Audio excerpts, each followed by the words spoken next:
been good enough. So can we all agree as well that Harry Kane needs to be dropped from the team? And that, get rid of it. Bro, I'm sick and tired, I'm sick and tired of when I give my opinion on Harry Kane, people are just like, what? That's so disrespectful. This guy makes us worse. I'm not saying he's a bad footballer. He's a goal scorer. Dan, why are you doing that for? Why are you looking at me like that for? We are a better team. We are a better team. I'll let you land. I'll let you land. This is the same team that lost against Greece, yeah? We are a better team. Team. Yeah, but no, I'm not saying that we should play Jude Bellingham as a false nine. I'm saying we should play Ollie Watkins as a striker. Ollie Watkins is the answer. How old's Ollie Watkins? 28, 29. So he's the future to take us into the next two tournaments. He's not the future, but I'd play him in now ahead of Kane.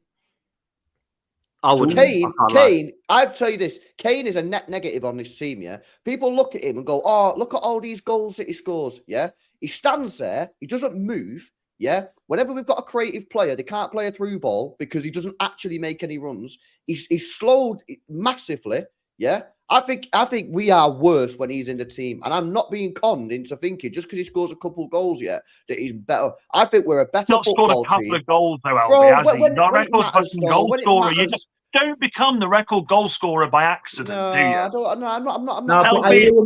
We are by playing San Marino. I hear what he's saying, though, because it was the same with Rooney for a period of time. Rooney had broken all the records, and when he burst onto the scene was phenomenal for England, and coming into his pomp, phenomenal for England. But when you see Rooney coming down on that decline and was still getting in the England team, wasn't making those runs in behind, was sluggish, was only really there for but Errol, in his decline, he was scoring 10, 15 goals a season at United. Kane, from my last look, is still banging goal after goal after goal. I get what you're saying, LB. I think how many opportunities and how much do you want to build it around them? I'm asking you the question. Go on. Well, we've got to 2 finals with Kane up front, if I'm not mistaken. We've got to 2 finals. I think it's great that we've got the likes of Watkins coming through now and actually scoring goals for England. I think that's fantastic. But I've not really watched Watkins up front for England game after game. He started and sat there and thought, this guy needs to be starting ahead of Kane because we look so much better. Exactly. I do. Do you not think the real issue the other night balloon one over the bar again? He's not clinical enough, in my opinion. He's not clinical enough. No, it's not. That makes a good point there, Go on, Dan. Sorry, go on. I'll talk to you, Dan. Go on. Sorry. I was just saying that for me, after watching the last couple of games with Harry Kane in the side, Euros and obviously these couple of international breaks, he's so insistent on dropping deep to get himself on the ball or get himself more involved in the team. I actually think that causes more of a negative than if he was just on the pitch and applied himself as just the out and out 9. And I think that comes from a manager not having the sort of, I don't know, the say, if you want, in the dressing room. I don't think he can turn around to Harry Kane and say, stop dropping deep, because he probably doesn't have that level of respect. But if you put a manager in there that's won trophies and he turns around to Harry Kane and says, look, there's Foden, there's Palmer, there's Saka, there's Bellingham, there's Rice that can all get on the ball deep. Fucking Trent. There's Trent as well, right? Who had a great game yesterday as well. That's it. We're absolutely blessed in that department. Harry, we don't need you to do that anymore. Save your legs, mate. We can see you're getting a little bit old, and just apply yourself as a number 9. Because like you said about Wayne Rooney, there was a point when Wayne Rooney definitely looked like this sort of player in an England side where he's more of a hindrance than a help. But I believe Harry Kane's still good enough to help England when you look at his scoring form for his team. The difference between Harry Kane and Wayne Rooney straight away, Harry Kane does it in tournaments. Wayne Rooney never did it. He did it in one tournament. 2004. 2004, mate. He was unbelievable. Just about to say, before you jumped in, other than 2004, the rest of it, he was absolutely gashed. Okay, so when you say he does it in tournaments, what do you mean he does it in tournaments? Because I've got his stats up here. I'm ready to go, me. Whoa. Harry Kane. Yeah. Okay. No, you want to do this? We'll do this. You want to be that guy? Okay. You tell me how many goals Harry Kane's got in tournaments, how many goals Wayne Rooney got in tournaments for England. No, I'm not comparing him to Rooney. That's the point I just made. You just jumped on me. That's the point I was making. But the point I'm making is I dispute that Harry Kane does it in tournaments. I dispute that. Did he not get Golden Boot in 2018? Right, okay. So if I look at his last tournament, because I got all the stats here, he scored 3. 3. The only one that he scored outside of the he scored 1 goal in the semi-final, which was a penalty, and then 2 other goals. So 2 goals, Okay. non-penalty. 1, 2, 3, 4, So 5, 3 6, goals 7. in 5 games, in 7 games. One was a penalty, yeah. Okay. Then we go back to the World Cup. Yeah, scored 2 goals. 1 was a penalty. We went out in the quarterfinals. Okay. Yeah, was out in the quarterfinals. Didn't score a goal in the group stage. Where else should we go here? Let's go to the Euros. I think the Euros, he might have slammed it, to be fair. He got 4 goals. How many of them were penalties? Let's have a look. He's a striker, for fuck's sake. Penalty. No. But my point is like, if he's scoring 3 goals, but then one of them's a penalty, so he's only getting 2 goals in 6 games. Is that really? LB, that okay. Then we go. Okay, we go with Watkins, but I guarantee you this: we would be far worse off. We would be far worse off. I disagree. This is where I'm at. LB might not like Kane. That's cool. I'm not saying he's right or wrong. What I'm saying is there's no one else, man. Like, look, Ollie Watkins, I think he's done well for Villa. I think Billy will agree how well he's done, right? But I don't feel like I would have as much confidence in the box. I don't think he's nowhere near as clinical as Harry Kane, in my opinion. The chance he got the other night, ballooned over the bar. He's got to do better for me. Does great things. Come on against, was it Holland where he scored in the last minute? Brilliant. I think he can definitely be an impact sub for sure. But if we're starting him and him only, and then I'm looking round thinking Solanke's now our option, Kane's the better one out of the option, man. He is at the moment. Yeah, the only thing I can think about playing Watkins instead of Kane is it gives the defenders another thing to think about of that player running in behind. We know with Kane that he's going to drop deep. He's going to try and get on the ball. With Watkins, if he's trying to make those runs in behind, all of a sudden you've got that space that's being occupied by Kane for your Fodens, your Palmers, your Sakas, your Trents to run into and create something for each other, for themselves, for Watkins. I think he would just stretch the game a little bit more. There's no doubt that this is Kane. This is the last dance for Kane now, regardless of England. He's getting to that age. But my concern would be more than that. My biggest concern would be. Oh, go on. No, tell me your biggest concern, and then I've got a question for you. No, go on. No, go on. Let me finish. Let you finish. Go on. You got something there. You got something there. Go on. Right. Okay. So you're saying this is Kane's last dance. I can accept that. If this is going to be Kane's last dance. But what your vibe you're giving me is you're putting Kane above the majority then. So you're basically saying Kane, we're going to play to the strengths of Kane as opposed to the strengths of the team, which then means this team are going to get another 2 to 4 years older before the rest of the core hub, the Sakas, the Fodens, the Palmers, those lads really get to then become about them.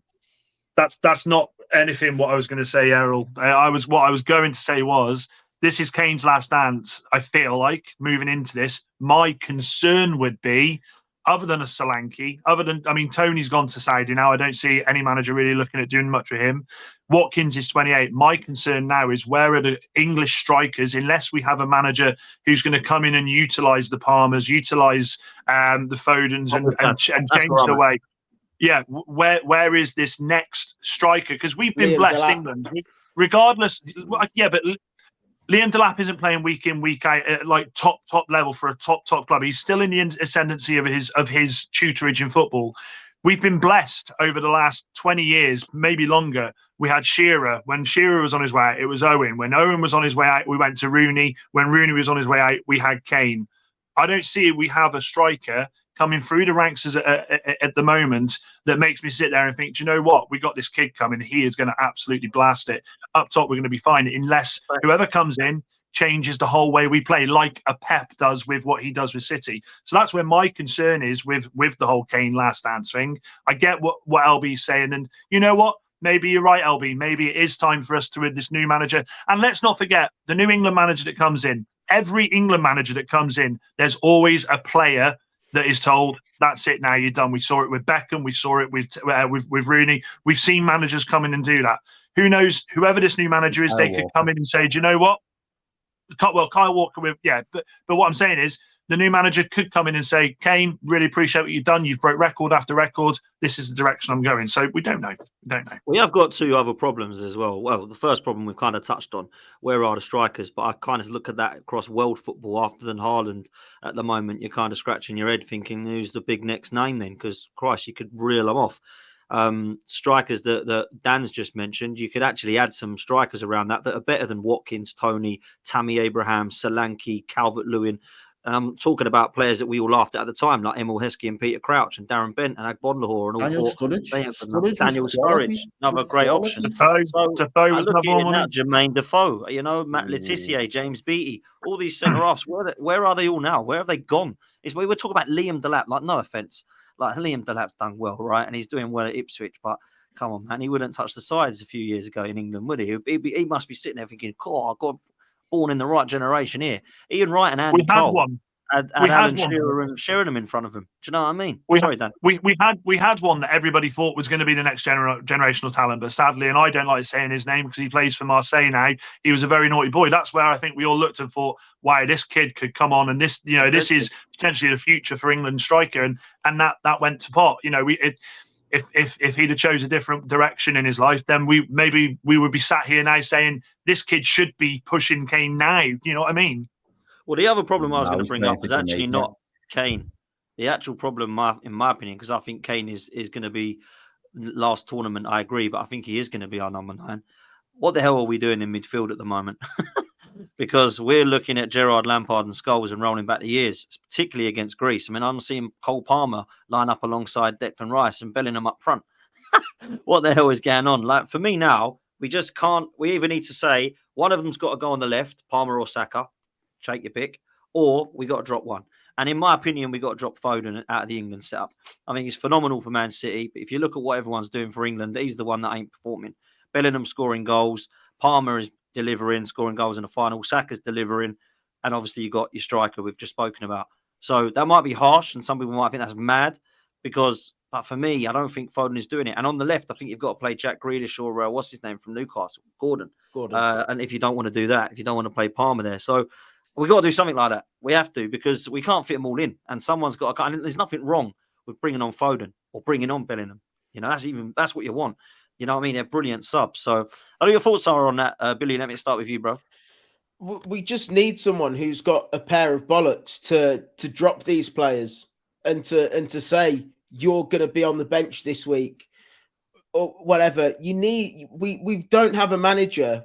We haven't had a manager over the years that have a pair to say ex-player, Gerrard, Scholes, Lampard, whoever, Bellingham, Foden, Saka, Palmer, whoever, you're sitting you're on the bench, you'll be coming on at some point, and bring them on to freshen something up. For God's sake, look at that bench and think, as an opposition, and think, fucking hell, we've got Bellingham or Foden coming on in a minute, or you've got Saka coming on, or you've got Grealish or Gordon coming on, whoever it is. Stop trying to squeeze all of these players into the same 11. It hasn't worked previously, and it's still not working, as you can see in that game against Greece. This can even go as far as left back. Rico Lewis playing on the left. Now, I didn't watch the game, so I don't know how well he got on, but you've got play a left back there. We didn't pick a left back in the squad. Who's available, Billy? Who would you? I mean, like Tyreek Mitchell's probably you've got Tyreek one. Mitchell. You've got Leif Davis there. But Tyreek Mitchell's been a team that's nearly bottom of the table, though. He's been out of form. I know, but he's a good level left back. Sorry, you look at Argentina; they're world champions. They've got Acuna and Tagliafico. They're not world class left backs. Play players in their position, in my opinion. Yeah, they might be playing for Ipswich or for Crystal Palace, but at least it's in their natural position. That's how I view it. And I think if we're going to continue to try and squeeze all of these top players in out of position, then it's never going to work.